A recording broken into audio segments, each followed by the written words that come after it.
¿Cómo están? Buenas tardes. Buenas tardes. Bueno, vamos a comenzar porque si no, no nos va a alcanzar el tiempo. Y ahora les comparto el Power y en base a eso les voy más o menos hablando del tema. ¿Sí? ¿Se escucha bien? Sí, profe. Bueno.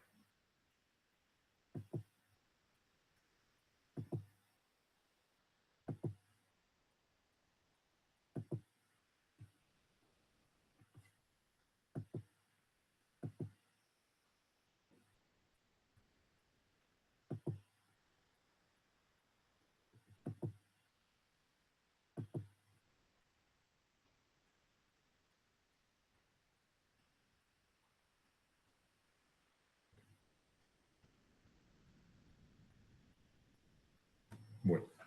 ¿Ahí tienen ustedes compartido el Power? Sí. Sí, sí. Bueno.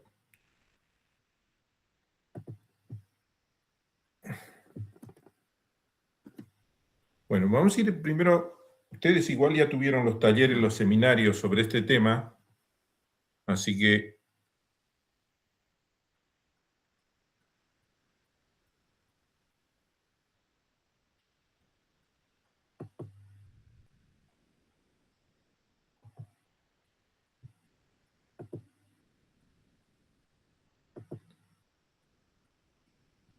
lo que les decía, ustedes ya vieron algo. Entonces, primero vamos a hablar un poquito qué función, para qué nos sirve el sistema nervioso en sí, ¿no? A ver, ¿alguno que me pueda dar alguna definición? ¿Para qué nos sirve el sistema nervioso?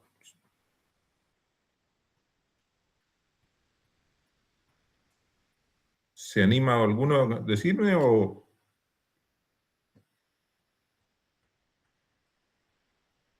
No, silencio. Para mandar estímulos a todo el cuerpo, a los órganos, para hacer acciones. O sea, los componentes que tienen nos van a ayudar como a mandar señales, se podría decir. Está bien. Sí, más o menos. Podríamos decir. La materia, lo dice el título de la materia, es ser humano y entorno, ¿no? O sea, nosotros vamos a recibir estímulos, tanto exterior como interior. De los exteriores, cualquier estímulo a través de los sentidos pues, nos va a llegar y va a llegar hasta el sistema nervioso central, donde se va a producir un procesamiento de esa información y después hay una respuesta, ¿no? Todo esto dura milisegundos, porque ustedes se dan cuenta, la respuesta es inmediata, ¿no? Y cuando digo estímulos internos y externos, externos es todo lo exterior, interno sería de nuestro organismo, como por ejemplo acciones, cambios endocrinos, ¿no? Estímulos endocrinos, estímulos, por ejemplo, del apetito, la secreción, el hecho de sentir algún olor a algo, empezamos a secretar jugos digestivos, jugos gástricos, todos esos cambios son estímulos internos que necesitan una respuesta, ¿no? Entonces, por eso decimos, aguanten.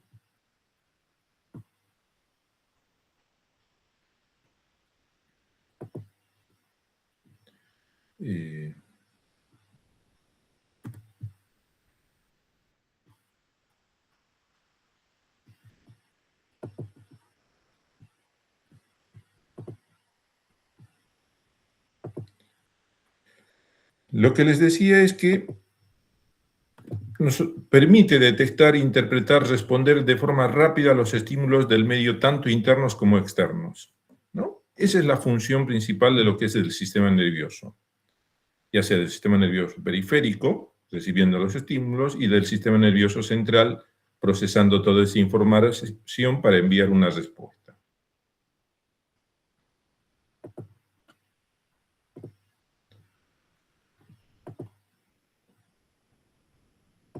Bueno. Desde el punto de vista anatómico o macroscópico, se lo divide al sistema nervioso en dos, ¿no? El sistema nervioso periférico, sistema nervioso central. El sistema nervioso periférico va a estar formado por nervios craneales, nervios raquídeos y ganglios nerviosos, ¿sí? En cambio, el sistema nervioso central solo va a estar formado por la médula espinal y el encéfalo. ¿Ah? Hoy la clase que nosotros vamos a ver es del sistema nervioso central, ¿sí? O sea, vamos a hablar desde el punto de vista microscópico cómo está constituido el sistema nervioso central, ¿no? Ya saben ustedes qué función tiene, o sea, va a tener una función, perdón, ya dijimos, capacidad de detectar y responder a los estímulos, los cambios del ambiente, tanto interno y externo, ¿no? Todo eso puede ser de una forma sensitiva, motora o autónoma. Esos pueden ser los sistemas, cómo va funcionando. Bueno, desde el punto de vista microscópico, el sistema nervioso está formado, principalmente el sistema nervioso central, está formado por dos grupos de células, ¿no? La principal célula es la neurona, como célula nerviosa importante de la unidad funcional. Después tenemos las células de sostén o las células gliales, que son el otro grupo de células, que son tan importantes como la neurona, porque la neurona sin las células gliales o las células de sostén no puede funcionar. Por eso digo, es tan importante como la neurona, ¿no? Porque necesita desde el apoyo tanto físico y metabólico de estas neuronas, de estas células, perdón. ¿Sí?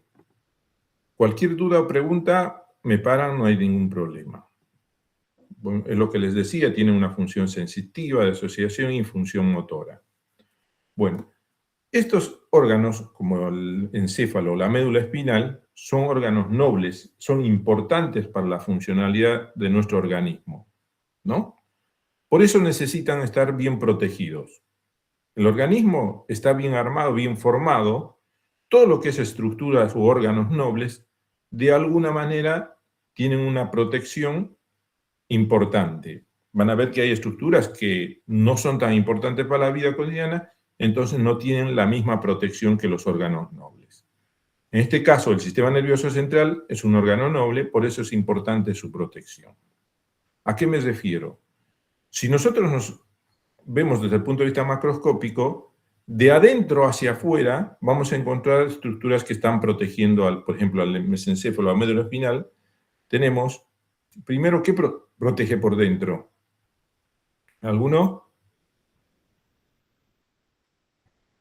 ¿Qué encontramos protegiendo al encéfalo o a la médula espinal? Puede ser las meninges. Las meninges. Esas son las primeras capas que van a proteger. Hay 3 capas de las meninges, que son la pía madre, la aracnoides y la dura madre. Lo nombré de adentro para afuera, ¿no? Y si es de afuera para adentro, diríamos la dura madre, la aracnoides y la pía madre. ¿Sí? Entonces, tenemos, estas son las estructuras que van a envolver al encéfalo o a la médula espinal, son las estructuras que protegen de alguna manera, que son las meninges. La dura madre, que es la capa más externa, la más gruesa, y está formado por tejido conectivo, ¿sí? Por eso hablamos de una capa fibrosa, ¿sí? Es un tejido conectivo, entonces lo que nosotros vamos a ver desde el punto de vista microscópico en las 3 capas es tejido conectivo. Uno es más gruesa que la otra, le sigue en espesor la aracnoides y la más delgada es la pía madre. Estas capas están vascularizadas, o sea, todo tejido necesita la vascularización para poder nutrirse, sobrevivir de alguna manera, ¿no? ¿Y qué célula sintetiza el tejido conectivo? ¿Alguno sabe?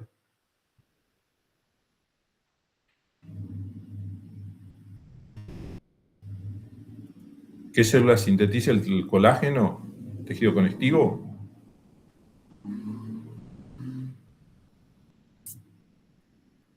Que es el fibroblasto, ¿no? El fibroblasto es la que nos va a sintetizar el tejido conectivo, o sea que vamos a encontrar, desde el punto de vista microscópico, fibroblastos, ¿no?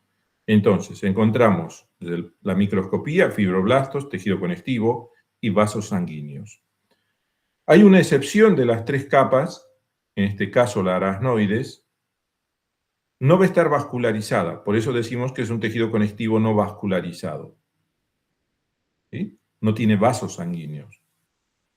Y los nutrientes, el oxígeno, todo lo va a adquirir del líquido cefalorraquídeo. ¿Sí?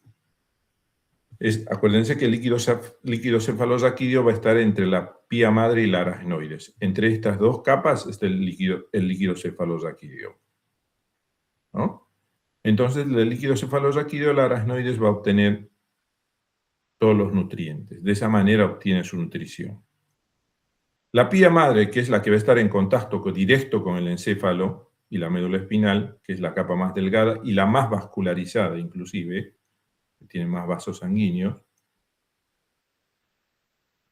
Entonces, esas son las primeras capas de protección del sistema nervioso central. Por fuera de esto, ¿qué encontramos? El cráneo. El cráneo, el tejido óseo, ¿no? Antes, el líquido cefalorraquídeo no solamente cumple una función de nutrición, de más cosas, sino también tiene una función de amortiguación, o sea, también participa en la protección, ¿sí? Entonces, después tenemos el tejido óseo, que sería el cráneo. Por fuera del cráneo tenemos tejido adiposo, tenemos piel con todos sus anexos y dermis, ¿no? Que también sirven de alguna manera de protección para todo lo que es el tejido, del tejido nervioso. ¿Ah? Bueno, después al sistema nervioso central lo podemos dividir en dos sustancias. ¿Se acuerdan cuáles son?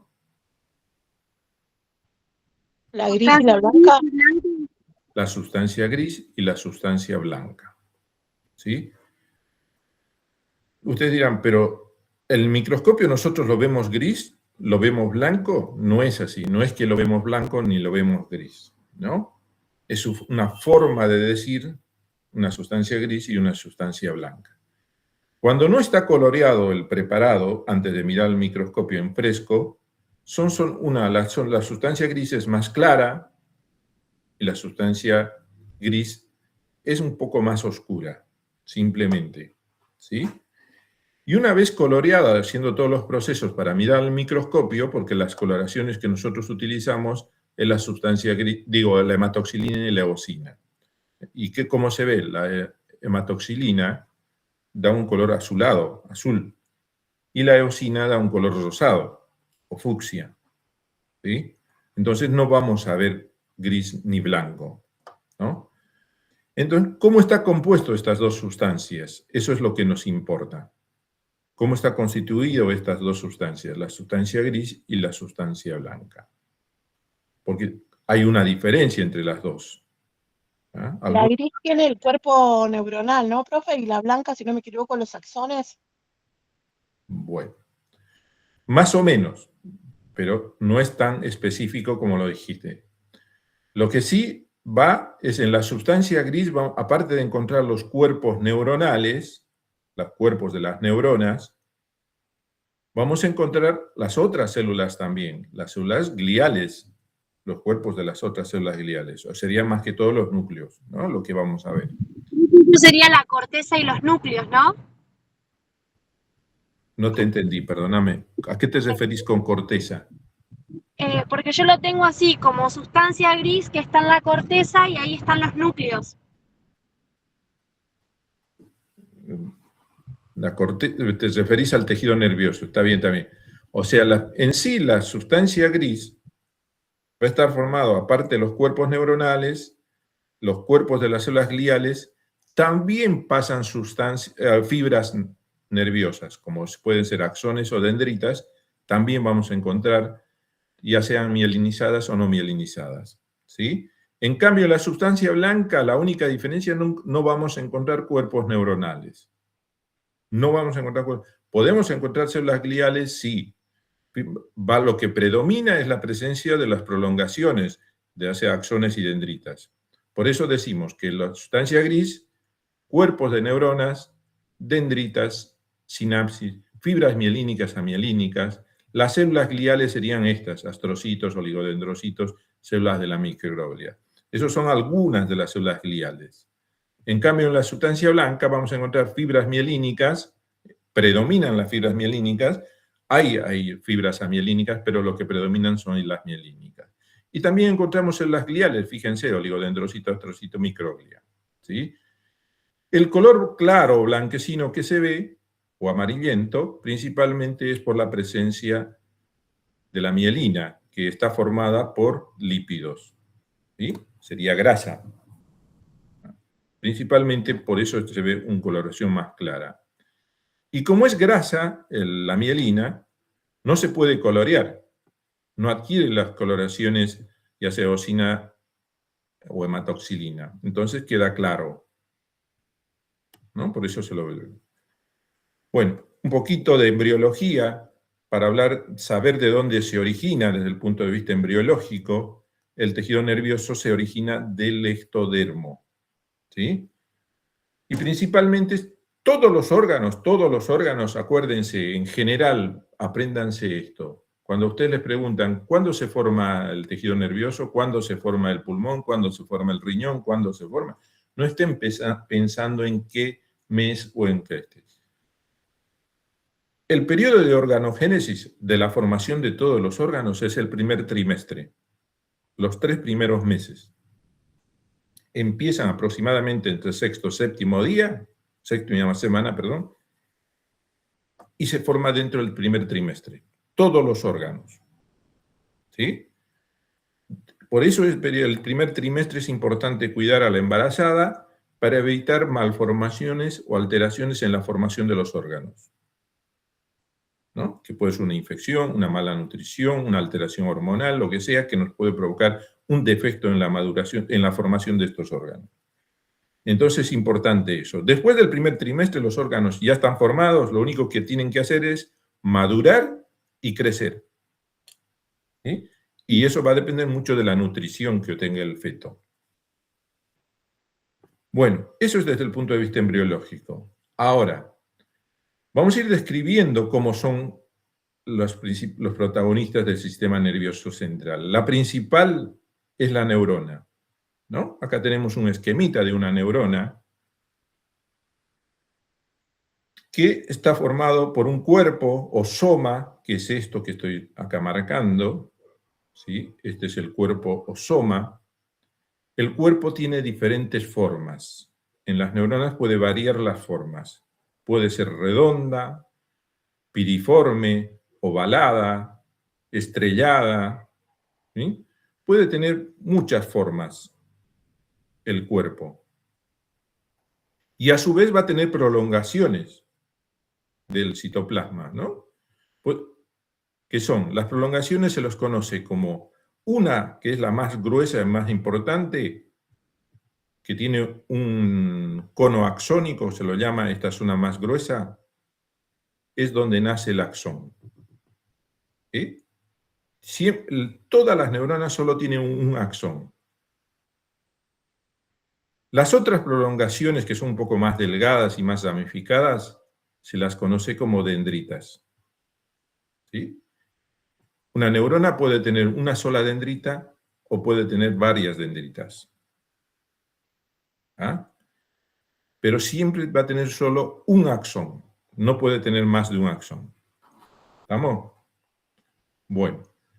Estas prolongaciones, que son las dendritas, que son más ramificadas, más delgadas, todas terminan en ramificaciones mucho más finas, ¿sí? Mucho más finas, como también el axón, estas ramificaciones que estamos viendo acá abajo, muy finitas, que se las conoce como telodendrón, ¿sí? Estas ramificaciones. Estas ramificaciones terminan en unas zonas dilatadas, en unos saquitos dilatados, que se los conoce como botones terminales. Todo, tanto las dendritas como el axón, terminan en unas zonas dilatadas, que se los conoce como botones terminales. O botones sinápticos también se los conoce. ¿Sí? ¿Qué almacenan? Estos botones terminales, o vesículas terminales, también algunos lo llaman, van a almacenar a los neurotransmisores. ¿Saben lo que son los neurotransmisores? Son los que transmiten el impulso. Está bien, ¿no? Vamos a ver que el simpático parasimpático, hay diferentes tipos de neurotransmisores estimuladores e inhibidores, ¿no? Hay diferentes tipos de neurotransmisores. Entonces, todos esos neurotransmisores van a estar almacenados en esos botones terminales o vesículas terminales, en todo lo que son las ramificaciones, tanto dendríticas y axónicas. ¿Ah?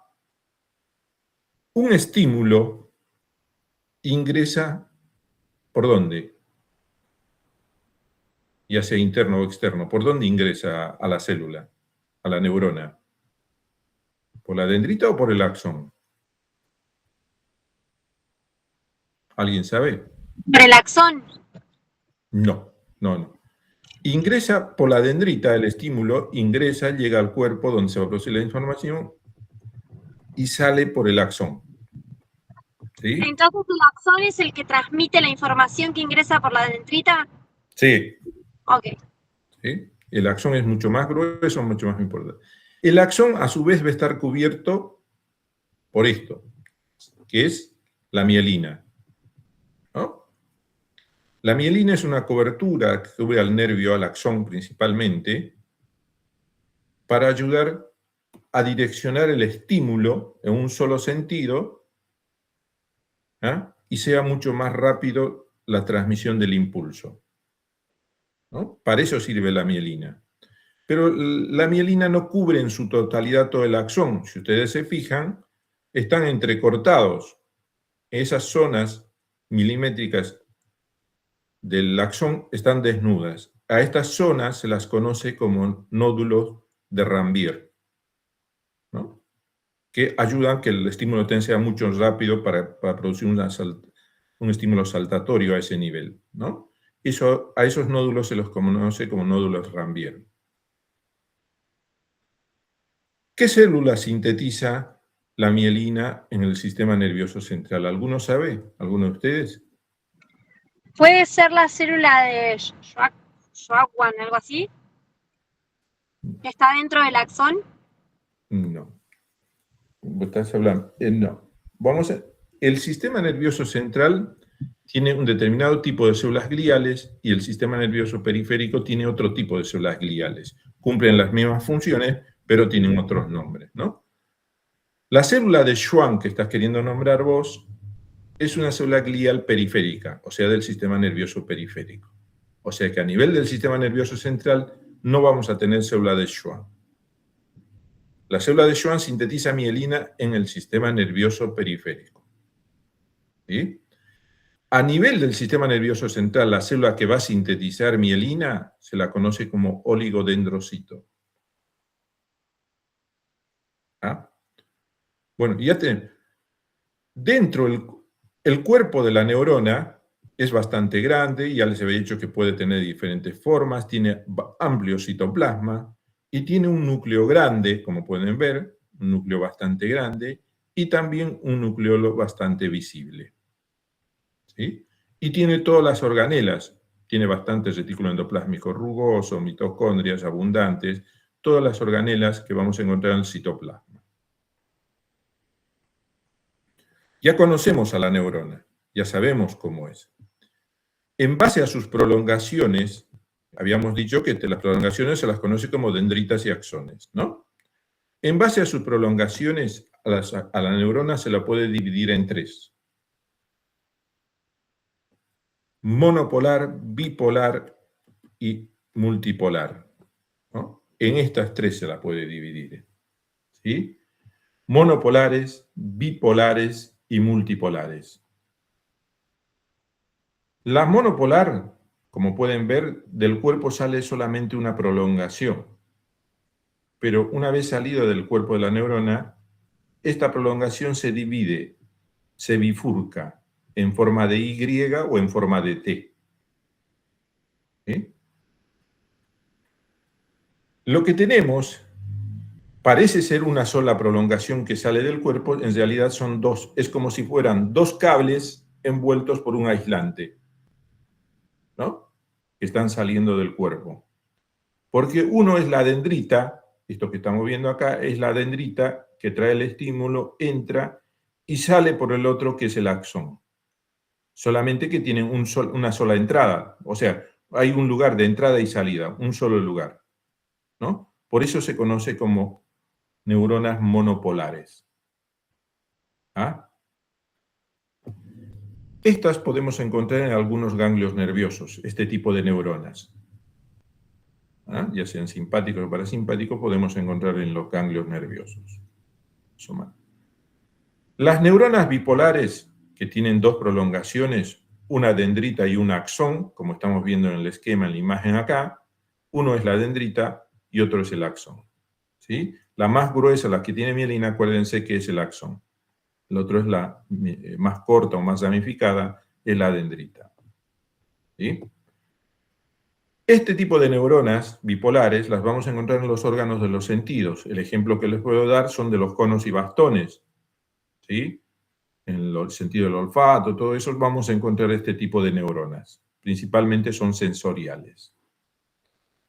En cambio, las neuronas bipolares, que son las más abundantes, las más típicas en el organismo, las vamos a encontrar en el sistema nervioso, ya sea en el encéfalo, mesencéfalo, todo eso, en la médula espinal, ¿sí? Este tipo de neuronas multipolares.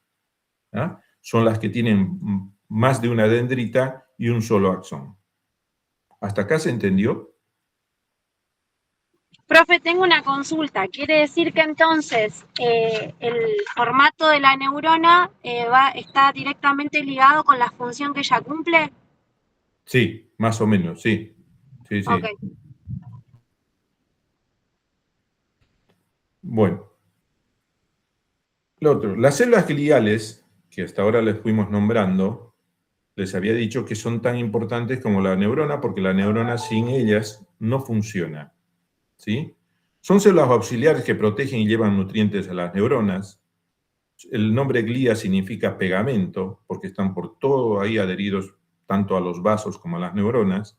Está compuesta formando una red fina, como formando un citoesqueleto, que quiere decir, como tienen tantas prolongaciones estas células, forman una trama reticular para sostener todo el estroma, tanto a las neuronas y el tejido, y ayudan en lo que va a ser el procesamiento de la información a nivel del cerebro. ¿No? Entonces, controlan fundamentalmente el microambiente celular, ¿sí? Regulan los componentes iónicos, tanto de sodio, calcio, potasio, ayudan en el mantenimiento del microambiente y la nutrición, ¿ya?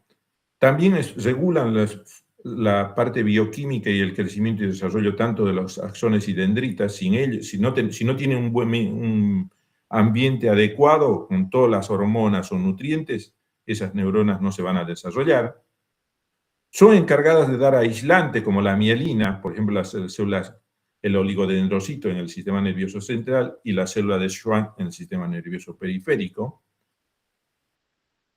Y ayudan también en la formación de la barrera hematoencefálica, como también en eliminar los patógenos, que serían los macrófagos. ¿Cuál es el macrófago acá en la célula glial? Es la microglia. La microglia sería el macrófago del sistema nervioso. ¿Sí? Entonces las puede dividir en células gliales centrales y periféricas. Las centrales, el astrocito, el oligodendrocito es el que sintetiza la mielina, la microglia sería el macrófago, las células ependimarias son células de revestimiento del conducto, de los conductos y de los ventrículos. ¿Sí? En el periférico les había dicho que vamos a encontrar células de Schwann, capsular y Müller, que también son células moduladoras. Acá tienen unos cuadritos, después lo leen, yo se los voy a pasar el Power, quédense tranquilos, se los paso el Power y lo van a poder leer mejor. ¿Sí? Algunas de las células gliales con las características microscópicas y la función que tienen cada una. ¿Ah? Estas son las células gliales, ven que tienen muchas prolongaciones, son en forma estrellada. En sus pies, en sus prolongaciones donde terminan, estos no tienen vesículas o botones, tienen como sopapas.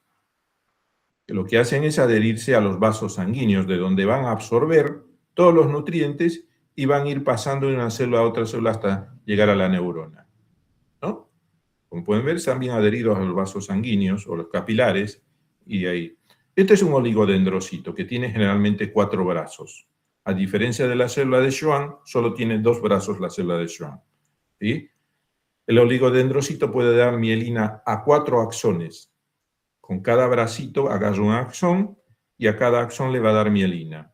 En cambio, la célula de Schwann solo da a un axón. porque con sus dos brazos lo abraza y ahí secreta mielina, ¿sí? Es otra diferencia. Después lo vamos a ver la próxima clase bien a detalle eso. ¿Ya? Estos son células gliales periféricas. Bueno, ¿qué es sinapsis? ¿Alguien sabe?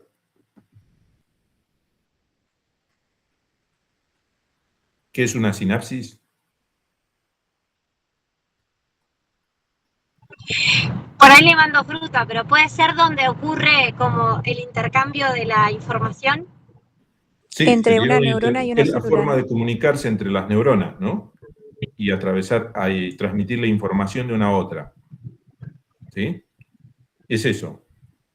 ¿Ah? Son sitios en los que se transmiten los impulsos nerviosos de una célula presináptica a otra que sería la postsináptica. Ahora lo explicamos mejor, ¿sí? Es la forma de comunicarse entre sí con las células efectoras, la transmisión de impulsos a nivel de la sinapsis. Hay dos tipos de sinapsis, eléctrico y químico. ¿Cuál es la que tenemos principalmente en el organismo de estos dos? La eléctrica. ¿Qué tenemos en las vesículas de las axones y dendritas? ¿Qué almacenábamos? ¿Se acuerdan? Recién hace rato hablamos. Había algo que almacenábamos en los botones terminales. Neurotransmisores. Los neurotransmisores, que son sustancias químicas. O sea que nuestro sinapsis, lo que predomina en nuestro organismo, es químico. Porque nuestras sinapsis son por neurotransmisores. ¿Sí? ¿Existe eléctrico? Sí, pero no es la más común, es más en los animales esto. Las sinapsis eléctricas son poco frecuentes, más en mamíferos. Podemos encontrar algún tipo de sinapsis eléctrica en el tallo cerebral, en la retina, en la corteza cerebral. Son uniones de comunicación donde no participa ningún neurotransmisor en las sinapsis eléctricas. Y es mucho más rápida que la sinapsis química. En cambio, la sinapsis química, que es la más frecuente y la más utilizada en nuestro sistema, se transmite mediante neurotransmisores. ¿Sí? ¿Cómo se produce una sinapsis? ¿Cómo se realiza una sinapsis? Una sinapsis es por la unión de una parte de la neurona con la otra neurona. Ese contacto de una neurona con otra neurona puede ser con cualquier parte de su cuerpo, de su prolongación, ¿no? Por eso existen diferentes tipos. Sinapsis axodendrítica, cuando el contacto es entre un axón y una dendrita. Sinapsis axosomática, cuando el contacto es entre un axón y su cuerpo. O sinapsis axoaxónica, cuando hay contacto entre dos axones. Puede ser entre dendrita y dendrita, se denomina dendrodendrítica. Acá tienen las imágenes, un esquemita, como ven el contacto con diferentes partes donde están los botones terminales que están almacenando los neurotransmisores. ¿Sí? Eso son una forma. ¿Cómo se produce esto? Lo vamos a explicar con este esquemita. ¿Sí? Para que entiendan. Igual por ahí en el taller, en seminario, les han debido explicar mucho mejor. Imagínense que esto es un axón, ¿no? El axón, con su botón terminal, donde está almacenado, en este caso, el ejemplo que ponemos es la serotonina, o 5-hidroxitriptamina, que sería la serotonina. ¿Sí? Acá hay vesículas que están almacenando serotonina. Entonces, tenemos el axón, acá tenemos otro, ya sea otra dendrita o otro axón del otro lado.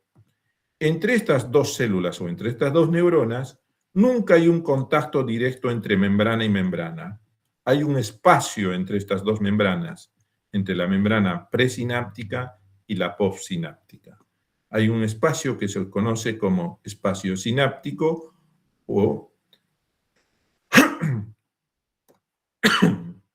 espacio sináptico, que sería esto que estamos viendo acá. ¿Sí?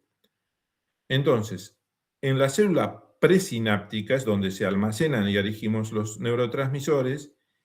Y en la membrana o célula postsináptica tenemos la membrana donde vamos a encontrar receptores. O sea, receptores para este neurotransmisor, ¿no? ¿Qué sucede? Primero hay un cambio de potencial de acción por la modificación de los iones, tanto de sodio, potasio y calcio. Y eso produce un desgaste de energía, hay consumo de AMP cíclico. Y eso va a hacer que esas bombas sodio-potasio movilicen estas vesículas. Estas vesículas que están almacenadas se llegan a movilizar entrando en contacto con la membrana citoplasmática de esta célula, se fusionan la membrana citoplasmática de la vesícula y de la célula, posteriormente liberando su neurotransmisor al espacio sináptico, ¿no? Póngale que liberamos 10 moléculas de serotonina y tengo, en este caso, 2 receptores solamente. Entonces, 2 de esas moléculas se van a unir a los receptores. El resto de los neurotransmisores que no son utilizados, nuevamente son reabsorbidos o reciclados para reutilizarse. Se vuelven a almacenar y posteriormente se van a volver a utilizar, ¿no? Entonces, acuérdense, tenemos una membrana presináptica, una membrana postsináptica, un espacio sináptico, receptores en la membrana postsináptica y las vesículas donde están los neurotransmisores en la presináptica. ¿Hasta acá se entendió? Sí, profe. Sí, sí. Bueno, Profe, tengo una consulta, sí. porque por ahí no entendí, como estoy manejando mientras lo escucho me cuesta. Y digamos, lo que se recicló, que se almacenó, ¿dónde va? Quedan en las vesículas Ah, almacenadas. ok. ¿Hasta la nueva sinapsis? Hasta una nueva necesidad, vos necesitas que se libere nuevamente serotonina, se va a volver a producir lo mismo. Ah, ok. Siempre que algo se almacena, queda como en la vesícula. Sí. Ok. ¿Esto para qué les sirve conocer? Ustedes necesitan saber qué tipo de neurotransmisores existen. Porque hoy, ¿yo para qué necesito saber? Porque si yo quiero con algún fármaco, hoy con los tratamientos que uno puede conseguir, puede reemplazar a este neurotransmisor algún fármaco.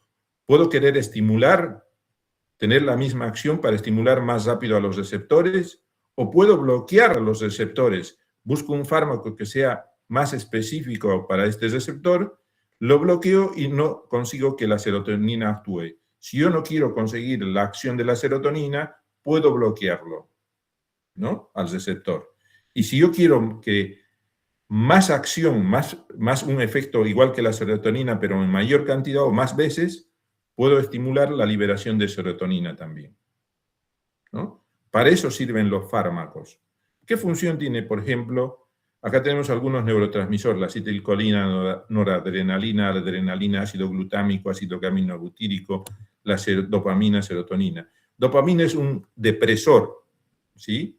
Me reducen más. La serotonina es un inhibidor del dolor, controla el ánimo, el sueño. Algunos le llaman la hormona de la alegría, ¿no? Siempre tiene más, es un antidepresivo, digamos.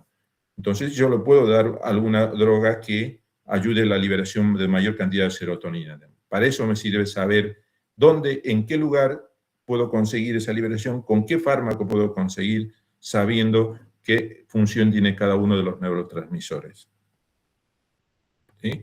Eso después léanlo, sobre los neurotransmisores y sinapsis. Eso les van a dar mejor en los talleres. Creo que con eso estamos, ¿no? Me parece que sí. Eso sería del sistema nervioso central, ¿sí? Lo que después la próxima clase de esta materia nos quedaría para ver el sistema nervioso periférico.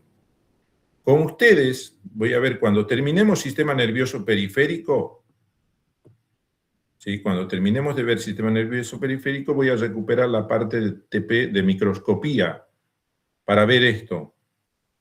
Cómo es la sustancia gris en el encéfalo, que sería esto, y cómo es la sustancia blanca en el encéfalo.